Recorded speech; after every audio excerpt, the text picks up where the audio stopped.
This one's very interesting. The worst eras in internet history. You know what's crazy? Internet eras are like evolving faster and faster and faster, where they keep changing. Like I swear, like it feels like every year. Instead of like every like 5-4 years, it's like every year now. Here in my garage, just bought this new Lamborghini here. Now we be living in the hills. See that view? Y'all don't have that view. And I be holding your mama's ranch. Mark Zuckerberg's metaverse is a much worse version of VR chat. I used to tell myself every day I'm gonna be a millionaire, and look at me now. Every NFT is worthless. Almost every NFT. ChatGPT. ChatGPT. ChatGPT. Today, we'll rank the worst eras in modern internet history, starting from the older ones to the era. Bro, and then we're in AI right now, and it sucks so bad right now because a story just broke out about AI where this kid was kind of like was very like, his mental health was down bad, right? Like it was not good.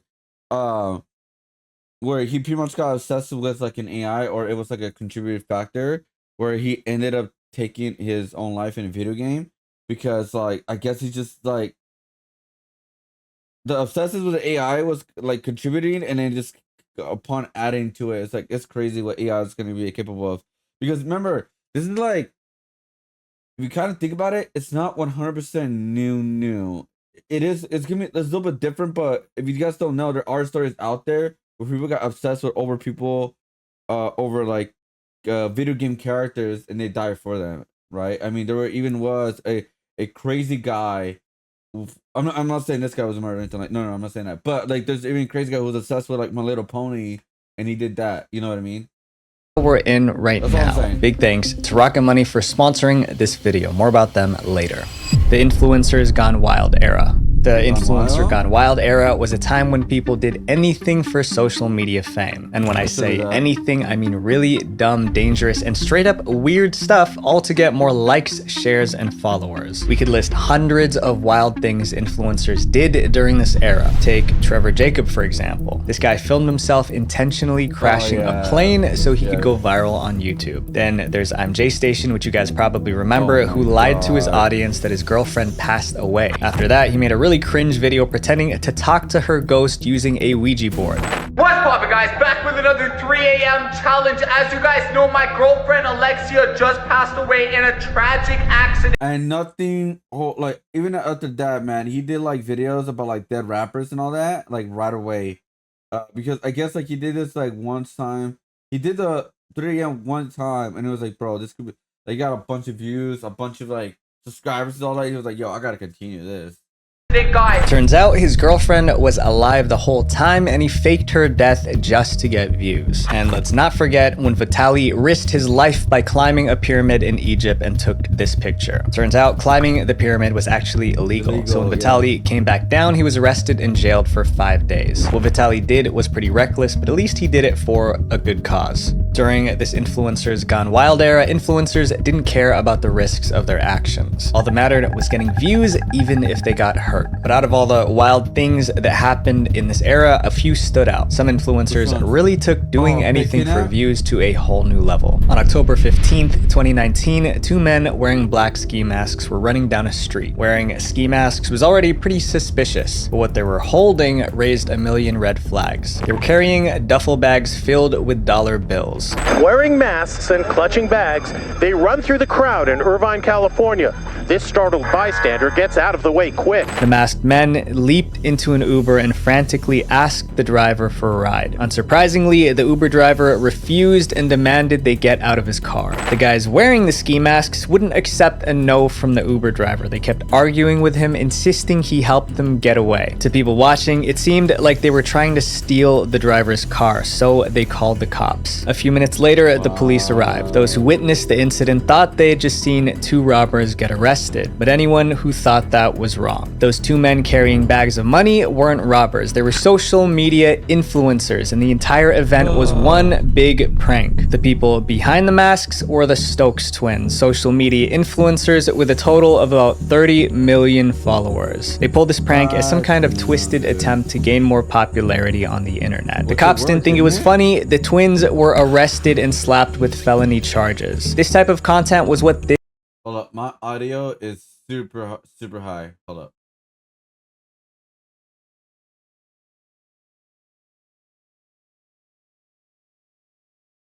Yeah, I saw that it was going like on yellow, so let's do it again. This era consisted of. But these Oh, no, that influencers weren't going wild for nothing. They had a reason for doing these insane stunts. For an influencer to stay relevant, they need to consistently get massive views. If they can do that, they'll make more money.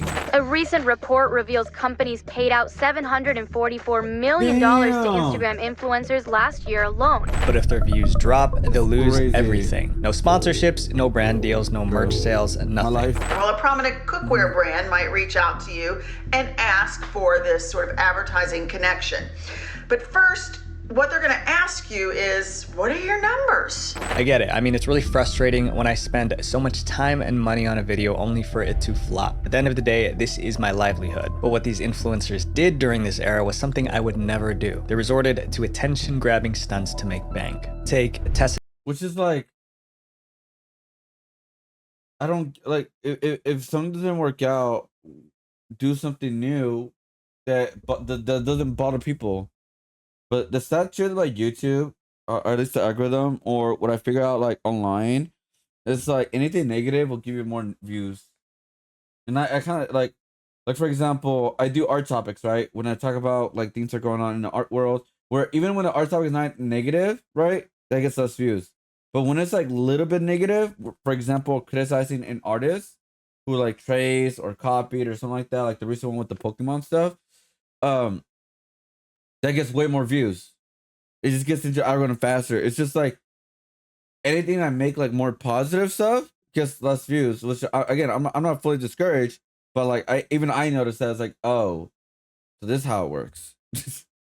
Jessica Brown, for instance. She did something to go viral, but it went so wrong that she became the laughingstock of the internet. In February 2021, Jessica Brown, a 40-year-old woman from Louisiana, went viral on social media. She ran out of her usual hairspray and decided to use a substitute, Gorilla Glue spray. Yeah. The problem is that Gorilla Spray is industrial strength glue used to bind wood, leather, and even metal. So obviously it didn't turn out well. Bad idea. Yo, my hair, it don't move. Tessica's hair was glued to her scalp like an impenetrable helmet. But instead of seeking immediate help, Tessica posted a video on social media explaining her predicament. The video went viral on TikTok and received over 24 million views that month. After a month of trying everything but failing, Tessica finally got help. She endured a 4-hour-long surgery to remove the glue from her hair. A Gorilla Glue woman. 4 hours. Dumbest girl on the face of the earth.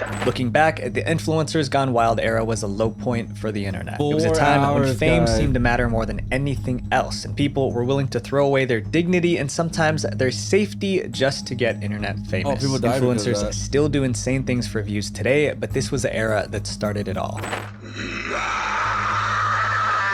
Oh yeah, I mean, is there any reason why Speed became very popular? By the way, guys, he wasn't afraid of being like laughed at. He wasn't afraid of doing some weirdest shit ever. He wasn't afraid of doing weird stunts. Most of it was all to himself, to be fair, of what I remember. But yeah, the biggest the biggest content creators right now, guys, are the number one thing is if you're not afraid of being cringe, being laughed at, you will grow on social media. Now, you could get a positive or negative. The negative one is that you try to be like the Jack Dohertys and Neons and stuff like that, right?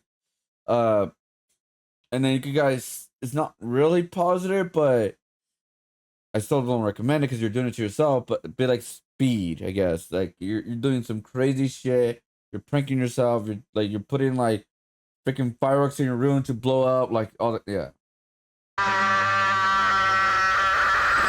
The fake guru era. Before 2015, most people never heard the term fake guru. That year, people didn't just know what a fake guru was, they hated them with a passion. The fake guru era began when people realized they could make money selling courses on the internet. This meant anyone could sell a course online, even if that person didn't know a thing about what they were teaching. And I want to clarify that I bought a ton of courses that were super valuable, but what I'm talking about here are terrible courses with trash information. There was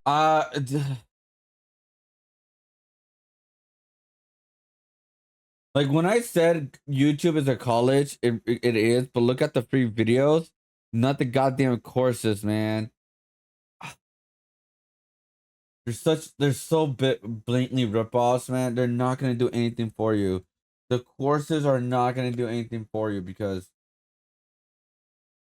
no, don't ever join a YouTube course, man. Don't ever join them. And if you do, don't expect anything big from them. Like honestly. Like, god damn was it, an dude. explosion in these types of online courses promising to teach people how to get rich fast. And those who bought these courses quickly realized that what they got wasn't what they were promised. Another problem with the fake guru era was how many people suddenly started calling themselves experts. It was like the word lost its meaning. Most internet experts didn't have qualifications, experience, or even real knowledge. They just had a slick... You know another thing that lost its meaning? I'm gonna build a business. A business is literally having like 5 or 10 employees in your goddamn business, not yourself. God. Websites, some over-the-top testimonials, which were usually fake, by the way, and a lot of Instagram and Facebook ads. So they spend a tremendous amount on Google ads to get people in the door, promising the dream. Sad to say, I had some acquaintances that I met in real life who made $1 million in 1 year. But I found out that they made that money from selling courses, not from what they were actually teaching. Fake gurus during this era were really good at selling courses, especially since it was a new form of marketing at the time. They make these flashy videos, show off their expensive cars, luxury homes, and private jets, all to convince you that they found the secret to success. And they were willing to share it with you all for $299. We're here to support you. I want to see you on this jet with us next time. It's awesome, and you can totally do it. And the music in the background? Here, I had to charter a jet. What's up, Tim Sykes, millionaire mentor and trader here. I want to teach you, I want to help you. But there was one man who was the most famous of them all. The famous Ty Lopez. In September 2015, Ty Lopez released an ad that made him the poster child for the fake guru era. In that video, Ty talked about the importance of knowledge while showing off his Lamborghini. Here in my garage, just bought this new Lamborghini here. It's fun to drive up here in the Hollywood Hills. But you know what I like a lot more than materialistic things? Knowledge.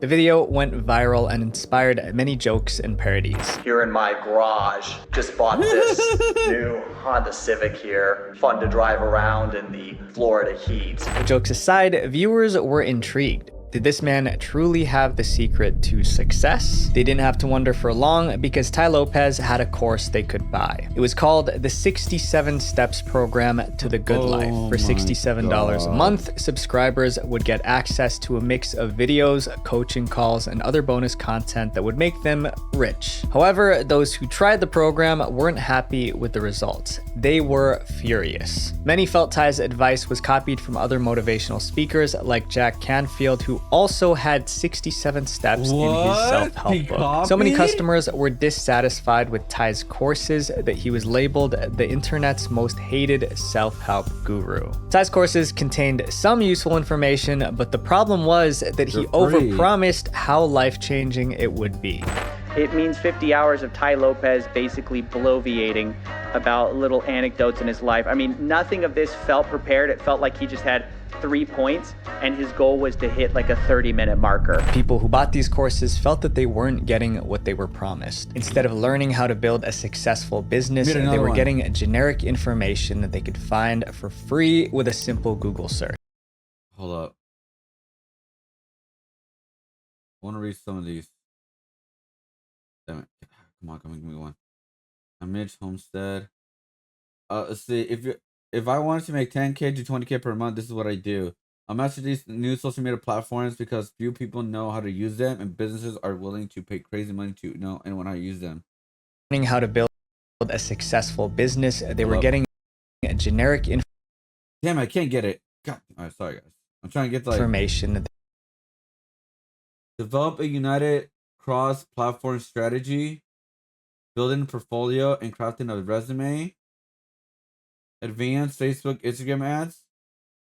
Bro, it's all generic. They could find landing a job in a salary negotiation for free with yeah, that's all, bro. A simple Google search. If you're trying to market like a program that's just this, I think it's truly just kind of evil to prey on people's vulnerabilities. But during this time, my social media feed was flooded with people selling courses. But there was one guy in particular that made me sick. I remember when I first came to Canada, I had no money, no connections, to now Cole Harbor in Vancouver, the most expensive buildings. On his website, Dan Lok describes himself as one of the most recognized entrepreneur mentors in the world. However, that's not how others describe him. One unhappy customer who spent over $2,400 on Dan's courses said this: "He is a liar, a scammer, and everything else which constitutes a fraud. He lies with confidence, and he lies so many times that one might begin to wonder if he ever tells the truth."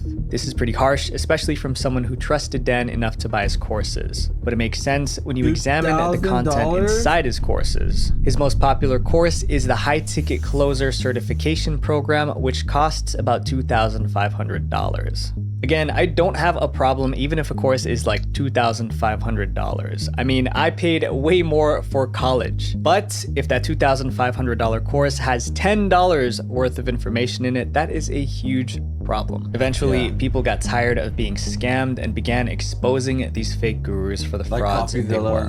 They just keep pumping these programs that are extremely expensive that are somehow convincing desperate people that by spending money on this program, it'll allow them to become these successful alpha males. You're giving away your free book, you're just trying to sell me stuff. Of course I am. I have no shame, I have no guilt, I have no hesitation. Fake gurus were finally being exposed. Crazy stuff, and you're thinking to yourself, wow, how can this guy be phony if he's got such a crazy mansion that he lives in? You know, he must be legit. This is a facade. It's a rental, right? This is ultimately a rental. Dan Lok ostensibly cannot afford living here. After all, think about it. If these so-called gurus were truly rich, why did they have to try so hard to sell us expensive courses? Right. It's like, if you already made it in life, right? Where you're pretty much set in life, if they genuinely want to help you or something like that, like in the case of like kind of like having an on-internet presence, why would they like sell a course super expensive? Like, oh, hey guys, here's a $10 course, right? Like, this is to help you out. I put everything on organized. Here's a $10 course. No. They just want to rip you off, make as much money as you can, because I believe a lot of these courses websites where you purchase these stuff, I'm pretty sure there's like a non-refundable thing. Yo, what up, J-Rian? How's it going? Hola, ¿cómo estás? ¿Cómo estás? ¿Cómo estás? Why did they need our money? If you're a millionaire, why sell a course?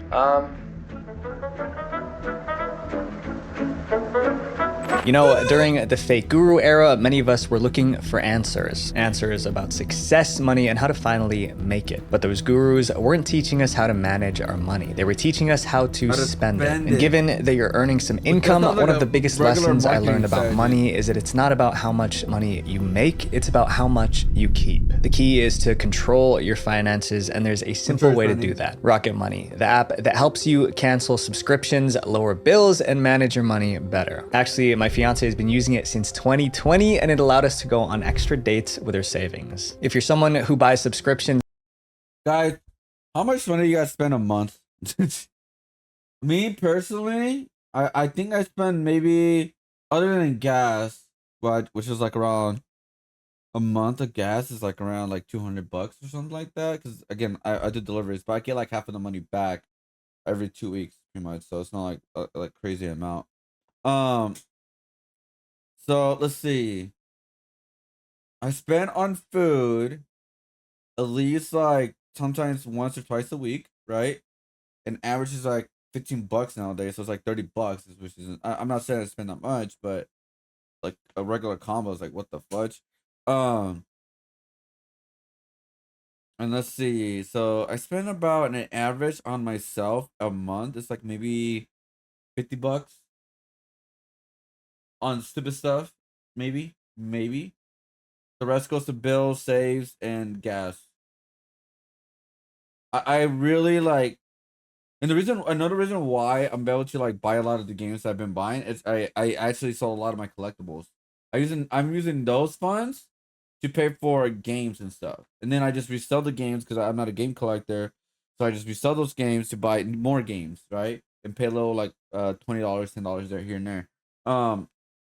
But with the gaming fund and the reseller collector fund, that's what I do. Personally, that's what I do. If I want to buy a collectible, guys, either I gotta sell more of my collectibles, right? Obviously, or use some of my collectible fund, right? And that's what I do personally.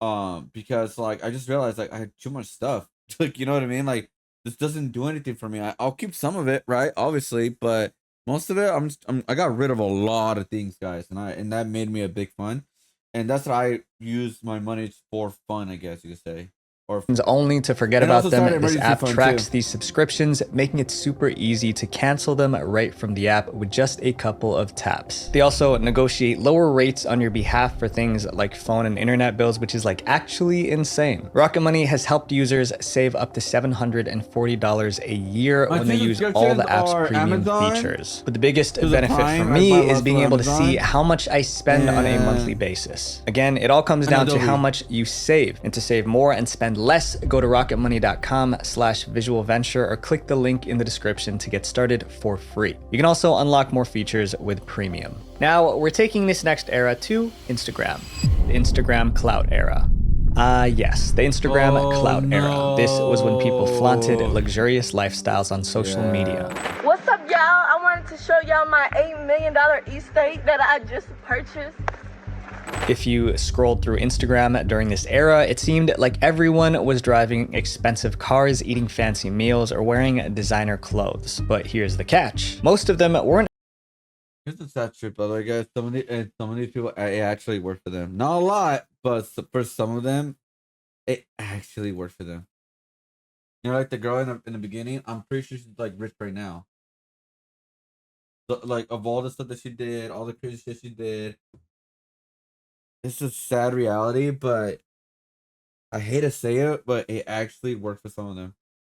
Weren't actually rich at all. They were faking it. But if they weren't rich, how were they able to afford the rich lifestyle they were flaunting?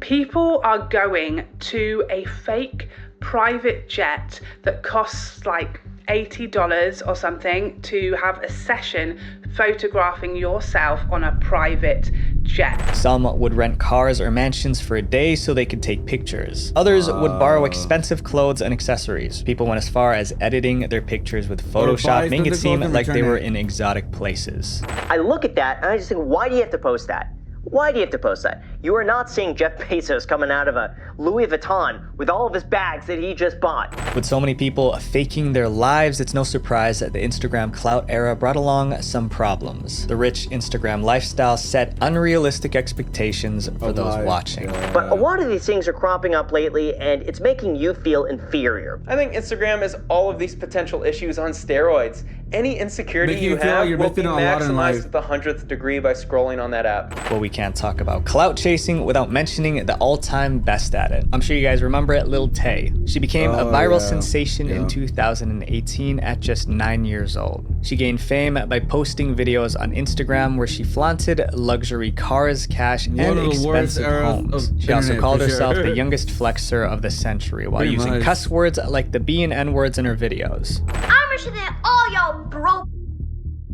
30 on my wrist.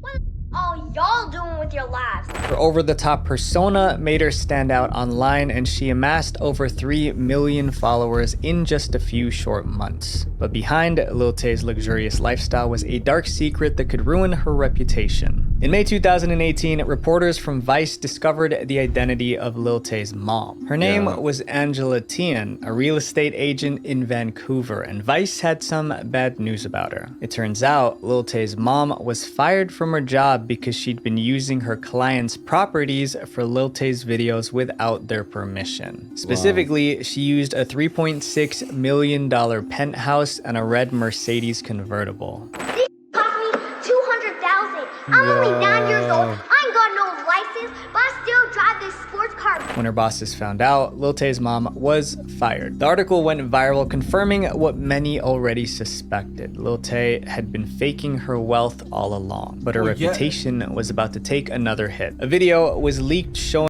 it was fucking weird. It's like I'm so surprised that people believed it, like even at all. Like the part that she's rich,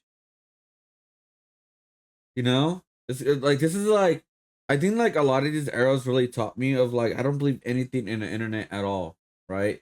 where like I don't even care. They're making it seem like it's real. Like for example, a lot of like these like drama clips, right, on social media and content creators.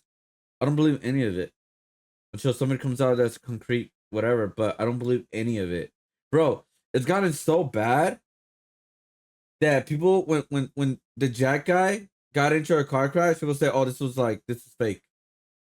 That's how bad it's gotten. And green. Showing Lil Tay's older brother Jason coaching her on what to say in her flexing videos. You still irrelevant, like I said last time. What do I say? Keemstar posted the video to Twitter. That video confirmed that Lil Tay was a fraud just faking a rich lifestyle for views. This whole era was filled with people flexing their money that they didn't have, especially brats. There was also Wo Vicky, who was also accused of faking her wealth to gain followers and attention. I'm 18 years old. I'm out here flexing on y'all haters. Y'all could be blessed like this too. I used to tell myself every day I'm gonna be a millionaire, and look at me now. Except Wo Vicky didn't just flaunt her lifestyle, she also made controversial statements. For instance, she said a DNA test showed that she was 44% African, so she used makeup to darken her skin and spoke like she was from the hood. How you sit here and tell me what race I am? If I say I'm black, then I'm black. First you gotta get the look, and really always keep a few bands on them. So keep your pockets fat with money. However, one of the most interesting stories from the Instagram clout chasing era was about a teenage boy who tried to fool the internet. In 2019, Byron Denton, a 19-year-old vlogger, conducted a social experiment to see how easy it would be to fake a luxurious life online. He wanted to see if he could trick his followers into thinking that he was financially wealthy even though he wasn't. His strategy was simple. He used photo editing apps like Photoshop to create fake pictures of himself wearing designer clothing, sitting in a private jet, and doing other activities you'd expect to see on a celebrity's Instagram. The results were wild. Not only did people believe he was rich, his Instagram engagement skyrocketed. A photo of Byron lounging in a private jet received 1,000 likes in only 7 seconds. But when Byron wore a basic outfit, he received about 2,000 likes, but when he posed in designer clothing, the likes soared to 12,000. Most people believed that his photos were real. After 1 week, Byron ended the experiment. He made a YouTube video titled "I Faked Being a Rich Bee" on Instagram for a week, and this is what happened. This era became an era in the first place because, as Byron shows us, it's so easy to fake a lifestyle. Now, on Instagram, it's all smiles. I'm pretty sure like 90% of my own photos are me smiling too, and we do it subconsciously. So imagine if you really want to deceive people. Looking back, Instagram became a place that fueled insecurity as we compared ourselves to a bunch of fakes. The NFT era. Would you pay 1.3? Oh man. When you hear the NFT, at first, like the first chance you like hear about NFTs, man, it sounds something like, oh, this is really cool. And what I mean by being really cool is the NFTs that had like some utility, right? Like for example, an NFT is connected to a skin that is connected to a game, right? This is special skin for you that only you have if you have this NFT as a utility, aka a skin, where you could resell the skin and someone else could buy the skin so you could buy something else, right? Or just pocket the money, right? That sounds pretty cool, right? Because again, how many people buy skins online with like League of Legends, Valorant, and like or any online game, right? How many skins you have they don't even want to play no more or don't even use anymore? And would have been awesome at least to like recycle those skins to at least make some like make some profit or some of your money back because some skins are rare, right? Or like recycle them to buy new skins instead of having the old skins, right? That right there sounds awesome. But what happened was scammers came in and destroyed that. Because when you look at the crypto world, it's a very like a lot of people laugh at the crypto world to this day, right? For obvious reasons, because of scammers. And what it did was it pushed back a lot of people that wanted to do something really cool with the technology and mess with it, you know. I never got into it. I never did NFTs. I was close to doing NFTs a couple times because people just been like trying to get NFTs, like because like my art style would fit the NFT world, I guess. I don't know. But I didn't do it, obviously. But Yeah, it just sucks what like these scammers do. Everything that comes out that's cool or a unique idea and just destroy it. You know, even with collecting at one point, right? The collecting era where people just buying Pokemon cards, Faceless cards, Yu-Gi-Oh cards, and just ruin that. They just scam a lot of people. $3 million for a picture of our cartoon Rock? Well, someone did. But if you think that's strange, brace yourself. Because a few months later, this picture of an ape in a cowboy hat sold for $7.7 million. That's the kind of stuff that was happening during the NFT era. My entire 11 years of making YouTube videos, I have not seen a single trend catch on in the way that NFTs are doing right now. Everyone was obsessed with buying and selling these things called NFTs, or non-fungible tokens. If you've heard about NFTs, you probably know that it's the latest hot trend that teenagers have to explain to their parents and grandparents. NFTs are like digital files like pictures, GIFs, or videos. However, they were unique because they were connected to a special code on the blockchain. Anyone can still copy the image or take a screenshot, but owning the NFT means you have the original version of that file. But here's the thing. In my opinion, it doesn't make sense to own the original version of a file that anyone can view online for free. Yet people were spending thousands, sometimes millions of dollars just to own the original digital version of pictures of cartoon apes, pixelated characters, and even rocks. Because NFTs are new and speculative, a lot of famous people are trying to cash in on the craze. They did. Musicians, scammed. athletes, actors. All of them are scammers. All of them. Every celebrity that fall into the NFT and they're making their money or whatever, they're all fucking scammers. Stories of people buying NFTs for cheap and then selling them for huge profits spread like wildfire. And soon everyone wanted to get rich quick through NFTs. Oh my god! 50 million! What? Oh my god! But the truth was, the NFTs were anything but trustworthy. In 2021, it was automatic. Oh, by the way, the some of the NFT robots, it was just AI made too as well. So, like the bot made like a bunch of apes or whatever too as well. Yeah, the I believe the ape, because the ape was like one of the most popular ones of the NFTs era, right? And what I remember is their NFTs are worthless now. Let me see right now real quick.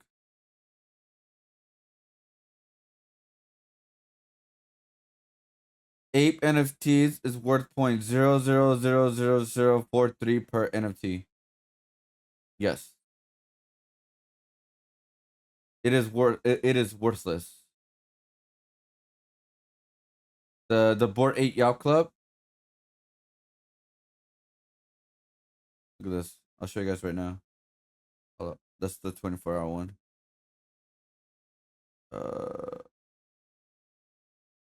Here. So if you look at this, the chart is like really low, right? 2021, and then went super high, right? Of the era of the whole like NFT era or whatever, and then it just went down, dude, all the way to where it started, pretty much. Yeah. one YouTuber. So people that bought it from like that hype, by the way, guys, lost like literally like more than half their money. Logan Paul revealed that he was working on an NFT project called Crypto Zoo. For the last 6 months, I've been working on my own NFT project that I believe is going to change the game. He described crypto.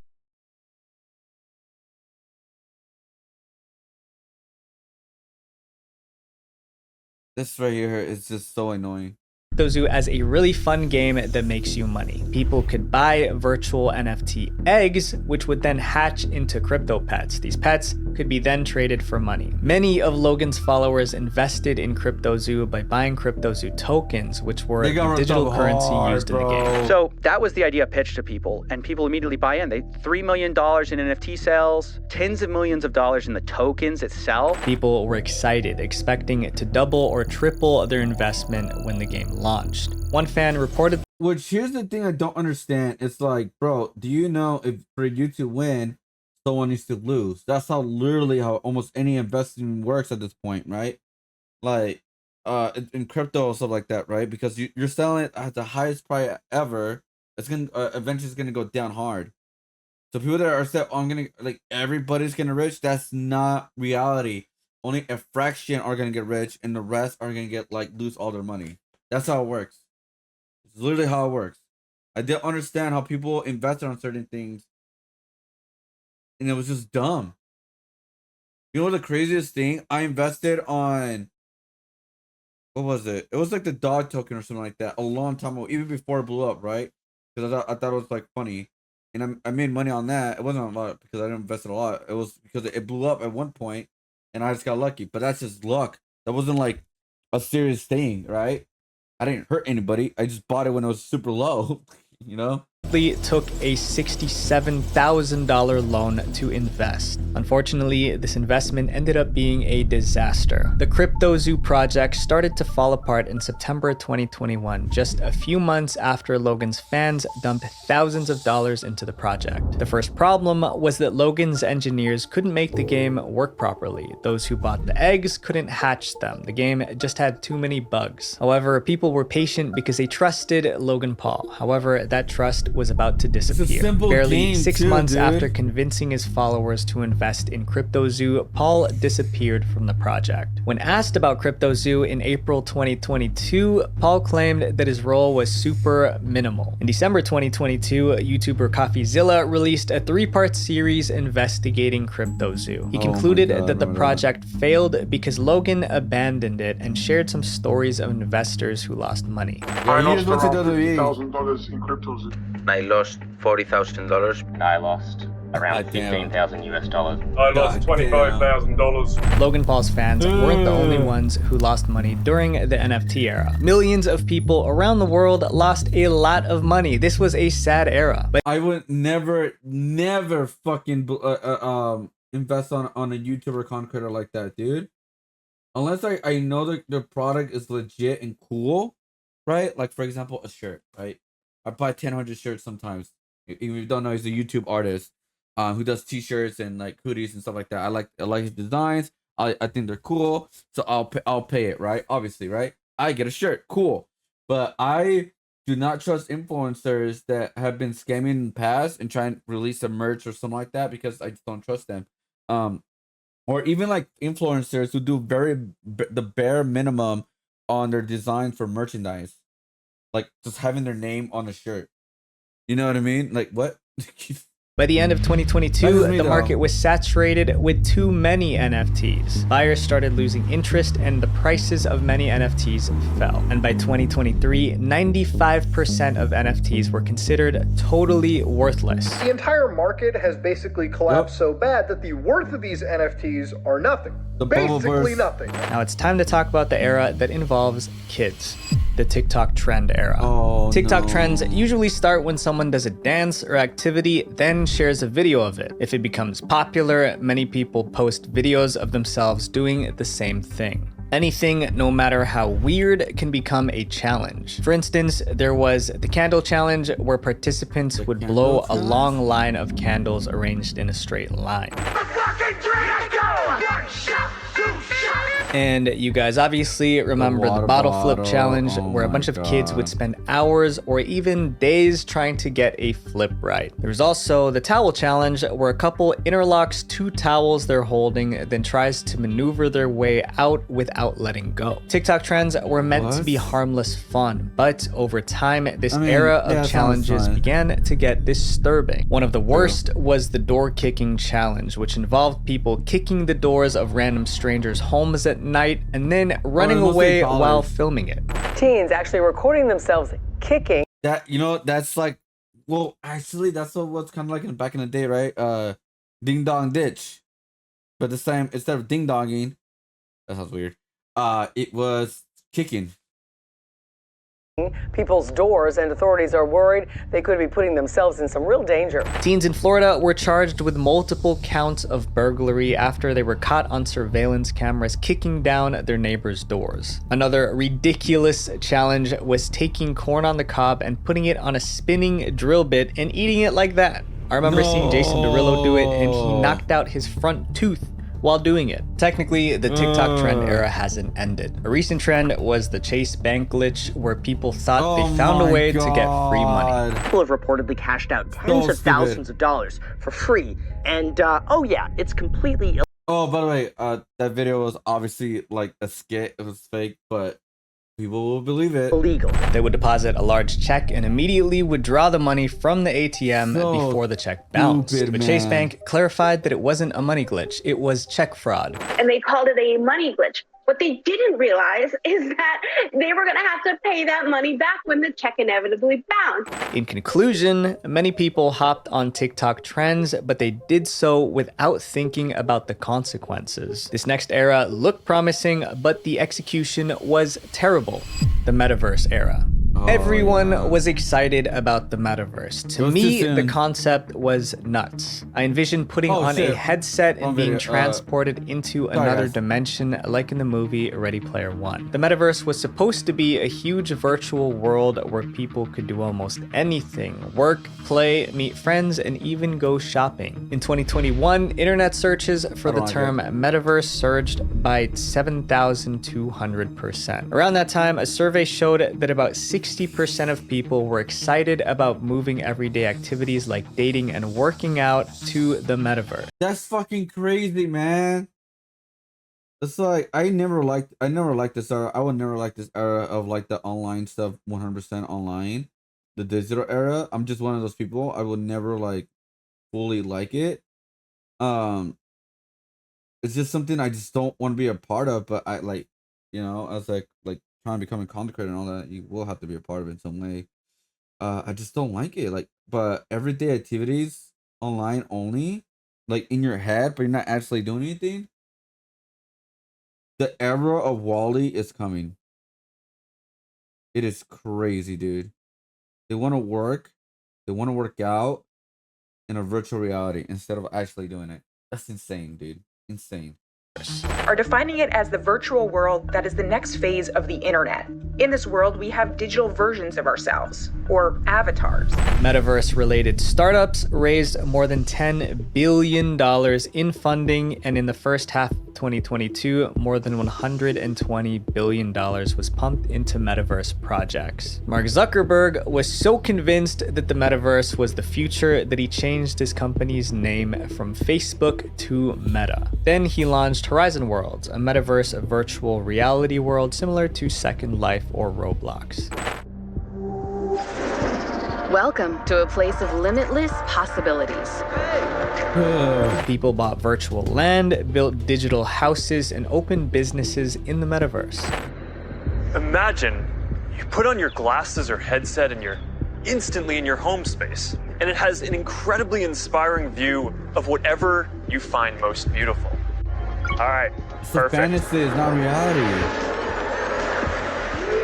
People were saying the metaverse was going to revolutionize everything. The hype was huge. However, as people started spending more time and money in the virtual world, strange problems began to emerge, and soon their love for the metaverse turned into hate. The metaverse, Mark Zuckerberg's metaverse, is a much worse version of VR chat. In 2022, a Reddit user asked a question: why does the metaverse look so bad given billions of dollars were spent on it? In the post, he said a lot of games much older than the metaverse with a fraction of its budget look and function much better. And that was absolutely... I mean, here's the thing. VR, it still has a long way to go when it comes to like graphics and all that. That's why a lot of like VR games are not really taken serious.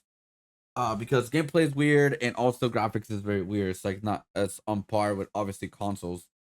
So with the I believe once like VR gets a lot easier for people to use, which it has already. Like you don't need like 3 fucking cords to connect something. You just need one like thing. Like Apple just announced like an everyday kind of goggle set people to use. Where eventually they'll make that goggle set into like a glasses or something, like an everyday use kind of thing, like Google Glass or something like that, right? And it's just so weird. I don't like it, but it's just a advancement of technology, and it's just so weird that like I don't want to be a part of the metaverse personally. That's just me personally. I just don't want to be a part of it. Like true. People expected the metaverse to have incredible visuals like cinematic CGI. Instead, they got graphics that looked like video games from the early 2000s. With $18 billion, with that amount of money, you would expect this experience to be immersive and engaging, right? An article called Why Everyone Hates the Metaverse explained how Mark Zuckerberg's metaverse project Horizon Worlds made everyone lose interest in the metaverse. Lizard Man failed me. No one cares about your sad, lonely meta world. Oh. Met the worst people there. Oof. Disappointingly unoriginal and basic. Horizon Worlds had many issues such as lagging, bugs, and crashes, making it frustrating to use. Even people working at Meta didn't want to use Horizon Worlds. A survey by Meta researchers revealed users thought Horizon Worlds was boring and the in-game characters didn't look real. Remember those avatars from the Horizon Worlds demo? They were supposed to be the key to this immersive experience, but in reality, they looked terrible. Mark Zuckerberg's metaverse avatar selfie was a prime example, getting mocked for looking ugly. I mean, this guy looks like a pancake. But like even Roblox characters are more expressive than most of these metaverse avatars. They're very stiff, very robotic. It's just not good. And as an icing on the cake, the VR headsets were expensive, so not many people could afford them. Yes, Mark Zuckerberg really dropped the ball on the metaverse era, but as technology progresses, maybe next time it will be a success. My friends, this next era is the era that we are currently in today. The AI era. The AI era also started off with so much promise. It sounded like the future we've always dreamed of, where machines could do the hard work while we sat back and relaxed. I hate this. I hate the AI era, right? I really do. I wish it never existed, honestly. I don't understand the point of AI in some ways. I do understand because on some parts of AI, let me correct myself. Because like in video games, right, it could save a lot of people's time to work on things that are more important than like things that are not that important, like background trees, mountains, lake or whatever, right? Like that kind of stuff, right? Like I understand that part. Same thing with some movies, I guess, because like with special effects and all that. The part that I don't like about the AI era is people. People who are taking advantage of it and scamming people. Obviously, it happens with almost every single era that we've seen. It's all scam, and those people are relentless, man. It's like I don't like it personally. There are ways to use AI as a tool, and it's like fine, right? As an artist, like I do understand why some artists use AI, but not like as a final product, but like to use as a reference kind of thing. Like one of the examples was like before artists they spent like maybe 3-4 hours just doing sketches of like, oh, I want this composition, and you do like 10 or 5, right? And then you just want to go, all right, I like this one the most, let's go with this one. Now with AI, you could like, instead of doing like taking 4 hours, it'll take like 3 minutes, 4 minutes, because you keep adjusting and stuff like that, making multiple images and all that. Like, okay, I like this, let's use that, right? That's a cool way of using references for AI. Not like, okay, I made the AI image, okay, cool, I'm a make it a print of it, and I'm gonna sell it for thousands of dollars, right? Which hasn't worked yet. I say yet because it will happen. And that is the problem. Like I just don't like that. Like for example, for me, I use Chat GPT to help me create like YouTube titles and not thumbnails or anything like that, but like YouTube titles and like YouTube tags. That's it. That's all I use AI for right now. Or to correct some of my writing when I'm writing a big ass summary, and then take that summary and then readjust it, re-edit it, and make it better how I want it, pretty much. I think that's a great way to use it as a tool, right? You write your ideas, write your rough draft of your title, and then rearrange it, and or maybe add like one or two words to like make it better, right? More clickable. And I was like, oh, okay, yeah, that's how I use it for, right? But it's just a tool. It's never like it's just. But people just take it way too far. Obviously, I'm just not a fan of it in general. Like I hate it, but if you don't join them, you're gonna be left behind. AI is what everyone's talking about.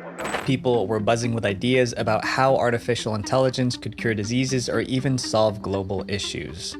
Well, it's the first technology that has no limit. AI wasn't just another tech trend. It was going to bring about a golden age of progress for humanity. That's why when the AI era began, it quickly took over. ChatGPT.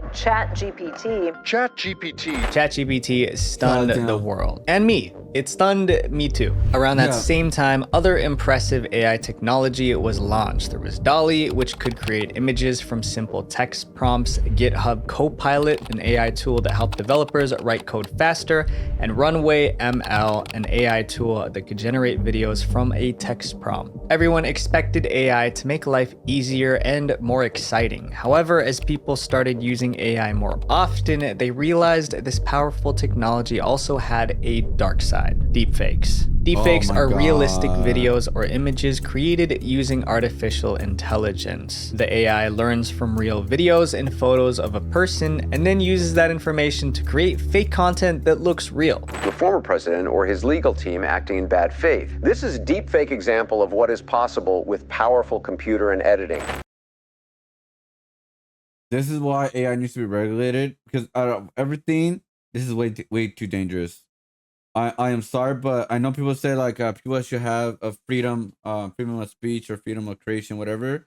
I mean, obviously, deepfakes are not that, right? Like they're using somebody's people thing and use it in a bad ill intent, like bad thing, right?